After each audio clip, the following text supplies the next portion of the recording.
नमस्कार। आज हम बात करेंगे एक ऐसी घटना जिसने राजनीति, लोकतंत्र और देश की छवि तीनों को ही एक साथ चर्चा में ला दिया है। जगह है दिल्ली का प्रतिष्ठित अंतर्राष्ट्रीय सम्मेलन स्थल भारत मंडपम। अवसर है एक बड़े टेक्नोलॉजी और एआई सम्मेलन का, और उसी मंच पर अचानक कुछ युवा ने शर्ट उतारकर नारेबाजी शुरू कर दी। ये लोग खुद को भारतीय युवा कांग्रेस के कार्यकर्ता बता रहे हैं। The Youth Congress protested at the AI Summit in Delhi. Those are the pictures on your screens of the AI Summit at Bharat Mandapam. सवाल ये है कि क्या यह लोकतंत्र की आवाज है? क्या यह अंतर्राष्ट्रीय मंच पे की गई सस्ती नौटंकी नहीं? क्या यह युवाओं के गुस्से की अभिव्यक्ति थी या ये सिर्फ एक राजनीतिक स्टंट? प्रश्न ये है कि घटना थी क्या? दिल्ली के भारत मंडपम में एक बड़ा एआई सम्मेलन चल रहा है जिसे भारत होस्ट कर रहा है, और दुनिया भर के प्रतिनिधि, टेक कंपनियों के अधिकारी और नीति निर्माता सब मौजूद हैं। तभी अचानक कुछ युवा अंदर घुसते हैं और अपने शर्ट को उतार कर शरीर पे नारे लिखते हैं और प्रधानमंत्री और सरकार के खिलाफ नारा लगाने लगते। पुलिस तुरंत हरकत में आती है और उन्हें बाहर करके ले जाती है और हिरासत में भी लिया। बस कुछ मिनटों की यह घटना, लेकिन राजनीतिक असर लंबा। यह विरोध था या सिर्फ नौटंकी? सबसे पहले,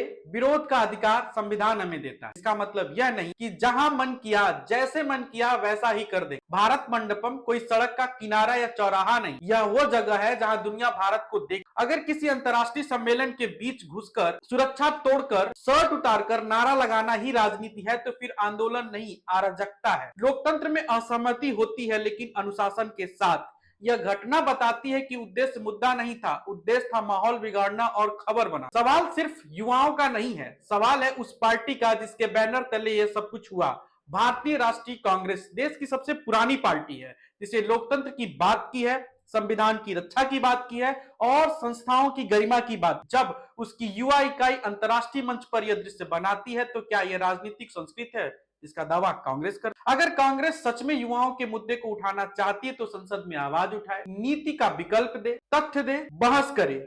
लेकिन शर्ट उतारकर नारा लगाना, क्या ये वैचारिक राजनीति है? ये घटिया राजनीति है। ये ऐसा है कि जैसे कोई छात्र परीक्षा हाल में घुसकर कुर्सी पलट दे और कहे मैं शिक्षा व्यवस्था के खिलाफ। क्या इससे शिक्षा सुधर जाएगी? भारत मंडपम में हुई इस आयोजन में विदेशी प्रतिनिधि भी मौजूद हैं।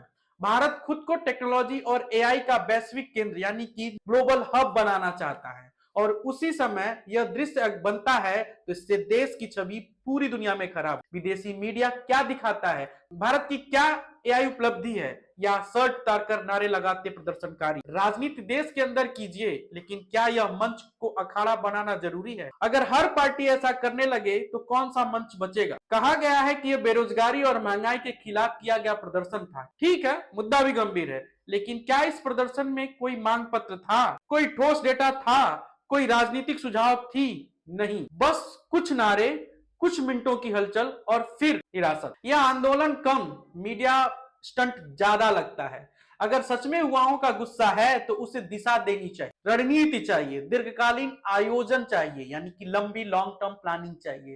सिर्फ उत्तेजना से क्रांति नहीं आती। भारत में आंदोलन का इतिहास लंबा रहा है, चाहे वो जेपी आंदोलन हो या भ्रष्टाचार विरोधी अन्ना आंदोलन, छात्रों का आंदोलन रहा हो या कृषि बिल का आंदोलन रहा हो, या यूं कह दें कि महात्मा गांधी की राजनीति सिर्फ आंदोलन पे चल। इन आंदोलन में संगठन था, विचार था, नेतृत्व था और सबसे बड़ी बात संयम और धैर्य। यहाँ क्या दिखता है? सिर्फ उत्तेजना और गरिमा विहीन राजनीति। युवा राजनीति अगर सिर्फ शरीर पे नारे लिखाकर कैमरे के सामने खड़े हो जाए तो क्या विचारधारा और प्रदर्शनकारियों की संस्कृति बनती है? बिल्कुल नहीं। यह कहना आसान है कि युवा भावुक थे, लेकिन युवा संगठन किसी पार्टी की आधिकारिक इकाई होती है। उसकी कार्रवाई पार्टी की राजनीतिक संस्कृति का संकेत होता है। अगर पार्टी नेतृत्व यह तरीका गलत लगता है तो क्या सार्वजनिक रूप से इसकी निंदा की गई? क्या अनुशासनात्मक कार्रवाई होगी? अगर नहीं तो यह मौन समर्थन माना जाए। राजनीति में मौन भी संदेश देता है। अब बात सिर्फ कांग्रेस की नहीं, सरकार की भी है। सरकार को यह समझना होगा कि युवाओं में असंतोष है। हर विरोध को देश विरोधी कह देना समाधान नहीं है। संवाद की कमी भी इस तरह के उग्र तरीकों को जन्म देती। लेकिन सरकार की आलोचना का मतलब यह नहीं है कि विरोध की हर शैली सही हो जाती। गलत तरीका गलत ही रहेगा, चाहे वो किसी भी पार्टी का। लोकतंत्र में विरोध संयम, तार्किक और संगठित होता है। नाटक में अचानक प्रवेश,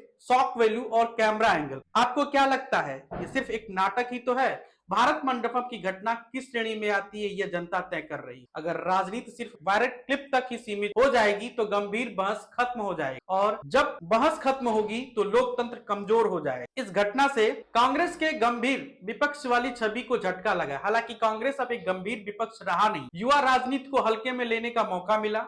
अंतर्राष्ट्रीय मंच पर भारत की गरिमा को गिराया गया, मुद्दे पीछे छूट गए और नौटंकी आगे आ गई। मुद्दे से बड़ा नौटंकी हो जाए तो समझ लीजिए रणनीति फेल है और राजनीतिक गिरावट। सच कड़वा है, यह प्रदर्शन सुनियोजित तरीके का एक स्टंट मात्र है। अंतर्राष्ट्रीय मंच पर भारत के खिलाफ की गई अमर्यादित घटना है, युवाओं के असली समस्याओं का समाधान नहीं, बल्कि कांग्रेस की यह उत्सुकता है जल्दी से जल्दी सत्ता में आने की। अगर कांग्रेस सच में खुद को वैकल्पिक नेतृत्व के रूप में पेश करना चाहता है तो उसे संयम और एक बेहतर रणनीति की जरूरत। देश की राजनीति को गंभीर विपक्ष चाहिए, मजबूत बहस चाहिए, ठोस रणनीतिक विकल्प चाहिए, न कि शर्ट उतारकर किया गया नाटक चाहिए। भारत एक युवा देश है, यहाँ गुस्सा है, यहाँ ऊर्जा है, लेकिन ऊर्जा अगर दिशा के बिना हो तो यह विस्फोट बन जाती है, परिवर्तन नहीं।